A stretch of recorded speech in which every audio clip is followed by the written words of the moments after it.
for a few minutes here, okay? Thank you.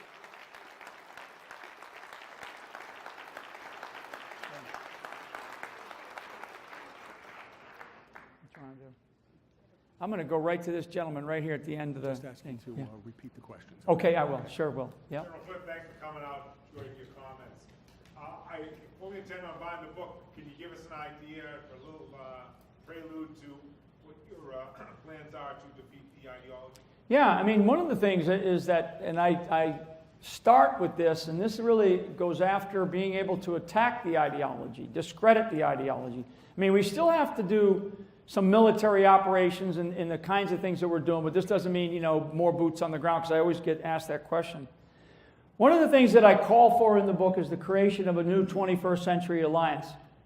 Rabbi Hausman mentioned President al-Sisi of Egypt. President al-Sisi is a good friend of mine. I've known him for a long time. He and I were we were colleagues when I was the senior intelligence officer at U.S. Central Command down in Tampa. We had responsibility for East Africa, the Middle East, and Central Asia. And al-Sisi was the head of intelligence at that time in the Egyptian military.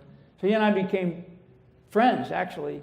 And what I felt like we should have done was we should have embraced him when he gave his great intellectually courageous speech at the Al-Azhar Mosque at the end of about a year and a half ago, beginning of 2015, end of 2014.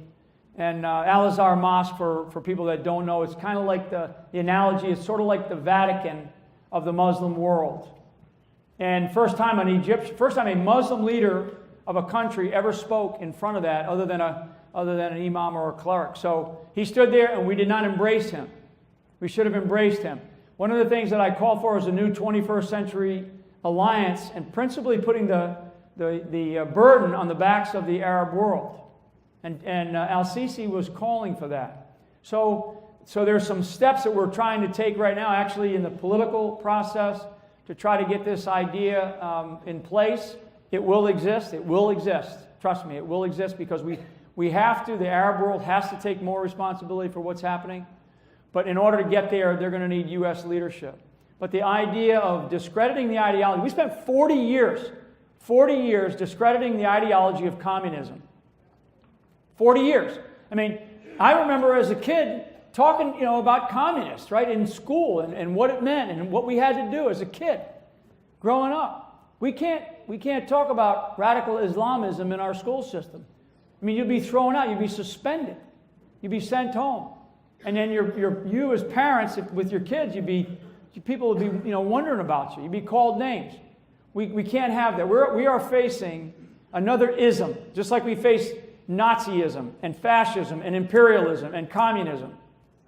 This is Islamism, and it is a vicious cancer inside the body of 1.7 billion people on this planet, and it has to be excised.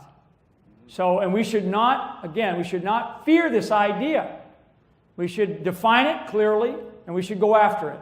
This 21st century alliance is an alliance where you bring the Muslim nations together, the leaders. So like President al-Sisi, you know, out of Egypt, the Kingdom of Saudi Arabia, which is Mohammed bin Salman, you know, what about countries Jordan. What about Indonesia? I mean, Indonesia too. Yeah, Indonesia too. Singapore is actually doing some good work. Indonesia must be brought into this as well. So essentially from Indonesia to Morocco, but there is a tighter shot group where these nations are willing to provide capabilities. They're willing to provide boots on the ground, but they don't know how to organize themselves. They don't know how to lead this type of a coalition. And in a way, if you were to use an analogy, it would be like a sort of an Arab NATO-like, you know, organization. I mean, in a way, people understand NATO, but a new type of one, yeah. And one that where the Arab nations have to take some responsibility. They have to be held accountable. They have to step up to the plate.